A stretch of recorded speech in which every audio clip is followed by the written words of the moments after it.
Hi hello welcome back to our channel. నేను మీ లక్ష్మీ శ్రీనివాస్. ఈరోజైతే నేను చెప్పే టాపిక్ అది నా సబ్జెక్ట్ సంబంధించి రాదని నాకు ఎందుకు ఇంట్రెస్టింగ్గా అనిపించింది అనమాట. అందుకే మీతో షేర్ చేసుకుంటున్నాను. ఎందుకంటే కొన్ని విషయాలలో జాగ్రత్తగా మీరు కూడా ఉంటారు. నేను ఇలాంటి చాలా విషయాలలో నేను ఫ్రాడ్ అయిపోయాను అనమాట. అందుకోసమే ఇప్పుడు మాకు 1 month బిఫోర్ ఏంటంటే షాప్ ముందు సీసీ కెమెరా కవర్ అయితే ఫుల్ సెక్యూరిటీతో ఉంటుంది. అయినా కూడా ఒక కాగితాలు ఏర్పడిన అమ్మాయి చెప్పులు తీసుకెళ్ళింది అనమాట. అది మేము చూసాం, చెప్పులు ఎలా పోయాయనేసి చూసాం అనమాట. చూస్తే సీసీలో తను కనబడ్డది.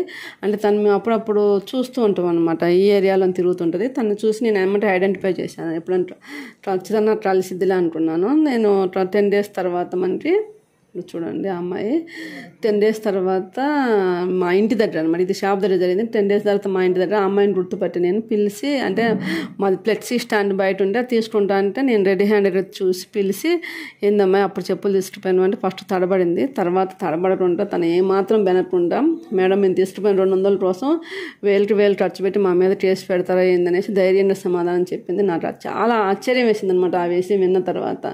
అంత డేర్గా తెలిసి సీసీలు ఉన్నారు, అంత డేర్గా తప్పు చేస్తున్నారు అనేసి. ఇదే విషయం నాకు వర్కర్స్ విషయంలో కూడా ఎదురైందనమాట.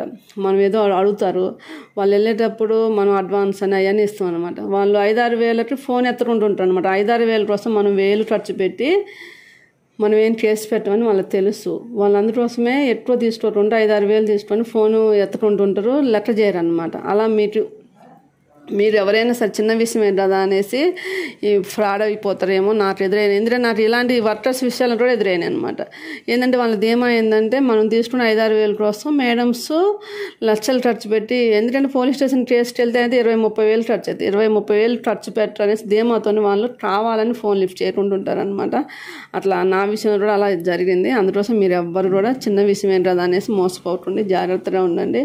వాళ్ళు మొత్తం ప్లాన్ ప్రకారం చేస్తారు. ఫ్రాడ్ చేయాలనుకున్న వాళ్ళు ప్లాన్ ప్రకారం చేస్తారు. ఇంకో ఇన్సిడెంట్స్ ఏంటంటే నేను మామూలుగా ఆన్లైన్లో అందరూ పరిచయం అవుతుంటారు కదా, నాకు చాలామంది అలా పరిచయం అయ్యారు.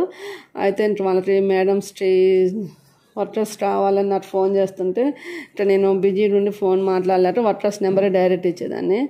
అయితే ఒకసారి ఏం జరిగిందంటే మా వర్కర్కి నేను ఇచ్చేది 800 అనమాట. మంచి సీనియర్ వర్కరు. అయితే తను 1000 రూపాయలు ఇస్తానని వర్కర్ని కూడా తీసుకుంది. ఇలాంటి ఫ్రాడింగ్ కూడా జరుగుతాయి అనమాట. అంటే ఏంది, మనం ఎవరిని నమ్మకుండా జాగ్రత్తలు ఉండాలి. ఏ విషయంలో అయినా జాగ్రత్తలు ఉండాలి. గుడ్డిగా నమ్మితే చివరికి మోసపోతాం అనేది నాకు చాలా విషయాలలో ప్రూవ్ అయిపోయింది అనమాట. అందుకోసమే నేనంటే ఫ్రాడ్ అయిపోయా. మీరైనా జాగ్రత్తలు ఉంటారేమో అనేసి నేను ఈ విషయాన్ని అయితే మీతో షేర్ చేసుకుంటున్నాను. అంటే వాళ్ళు కావాలని తెలిసే ప్రీ ప్లాన్గా చూడండి. తన సీసీ కెమెరాలు ఉందని నేను డైరెక్ట్ అడిగిన కూడా ఏమాత్రం భయపడకుండా నేను క్లిప్పింగ్ చూపించి అడిగాను అనమాట. ఇది నువ్వేని నాకు తెలుసు అని అడిగితే ఆమె కాగితాలు ఏర్పడినామని ఏమాత్రం తడబడకుండా సమాధానం చెప్పేసింది అనమాట. నేను చిన్న విషయం ఏంటని వదిలేసి మామూలుగా కొంచెం మోటివేషన్ చేసేసి వదిలేసాను. మీకు కూడా ఇలాంటి ఎదురవుతాయి అనమాట. ఎవరికి అడ్వాన్స్లు ఇవ్వమాటండి. అడ్వాన్స్లు ఇస్తే ఇంకా మనం ఆ వ్యక్తిని దూరం అయిపోయినట్టే అనమాట. అది వర్కరే కావచ్చు, ఎవరికైనా సరే. మనం ముందు డబ్బు ఇస్తే కట్ చేసుకునేటప్పటికి వాళ్ళకి మనసు ఒప్పదనమాట. కంపల్సరీ వారం పని చేస్తారు, కంపల్సరీ ఫుల్ అమౌంట్ తీసుకుంటారు. వాళ్ళు కట్ చేసుకున్న కాంచి మనం శత్రువులం అయిపోతాం అనమాట. అందుకోసం ఎవరికి నమ్మి అడ్వాన్సులు కానీ ఇవ్వమాటండి. ఎంత చేశారో అంతే ఇవ్వడానికి ట్రై చేయండి. ఇంకా అది అలవాటు అయిపోతే మనం అలానే ఫ్రాడ్ అవుతూనే ఉంటాం అనమాట. దాన్ని నేనే ఎగ్జాంపుల్ అనమాట. ఇట్లా నేను హెల్ప్ కోసం మాస్టర్స్ నెంబర్ ఇస్తే నాకు ఇట్లా ఎదురైందనేసి నేను చాలామంది స్టూడెంట్స్తో కూడా షేర్ చేసుకున్నాను. అప్పుడు చాలా రోజుల క్రితం చెప్దాం అనుకున్నాను. చెప్తే నేను ఇంత మంచిగా ఉండి ఇలా చెప్తే నేను మోసపోయానని చెప్తే నా పరువే పోద్దామని ఆలోచించి యూట్యూబ్లో చేయలేదు. చాలామంది స్టూడెంట్స్కి తెలుసు మోసం చేశారు, మేడంని మోసం చేశారని తెలుసు. చాలామందితో కూడా నేను వాయిస్ చాట్లో ఉన్నప్పుడు కూడా డిస్కషన్ చేసిన ఇలా జరిగింది అనేసి. ఇప్పుడు ఎందుకు చెప్తున్నానంటే ఇట్లా ఉంటారు, తస్మా జాగ్రత్తగా ఉండాలి. డబ్బులు ఇచ్చి దూరం రామాటుండి నాలెక్క ఎవరికైనా.